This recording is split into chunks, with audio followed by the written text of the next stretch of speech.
Well, the Phoenix trial, I think, is a very important trial. It is a randomized study of using Ibrutinib in patients who have what we call non-germinal center large cell.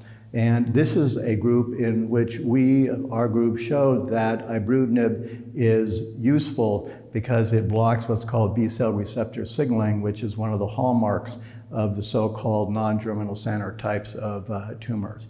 And so a large study sponsored by Janssen, an international study of approximately 850 cases, randomized patients between R-CHOP with or without Ibrutinib.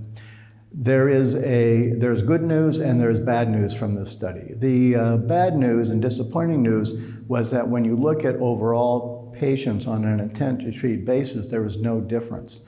But what was not known at the time is that Ibrutinib is actually a somewhat of an immunosuppressive agent, and this appears to have greater effects in older patients. So in a pre-planned analysis, when we looked at outcome according to age, and we looked at it within groups of ages, not just a single age cutoff, we found that the Ibrutinib improved survival among patients under 60 at a rate of 13%. So we're not talking about progressions here, we're talking about actual survival. Unfortunately, in people over 60, they developed relatively a higher rate of infections. They weren't able to complete the R-CHOP, and in fact, if you look at the curves, the Ibrutinib curve was actually below that of the R-CHOP curve because they weren't able to complete therapy. And we believe this is a unique setting in which a trial failed because of a toxicity signal in people over 60. Because it wasn't a biomarker ip, it was that the drug just simply isn't tolerated in people over 60.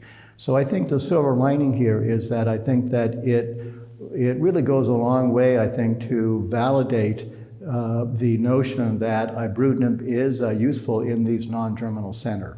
Now, in order to take a deeper dive here, we also went ahead and looked at what the molecular characteristics of these various patients were, and that is a paper that's going to be presented here, and we found somewhat of what we thought. We found that those cases that had evidence by molecular indices of BCR signaling seemed to have quite a nice response to this drug. You have to keep in mind, though, that it was being given with R-CHOP, so you have to sort that out.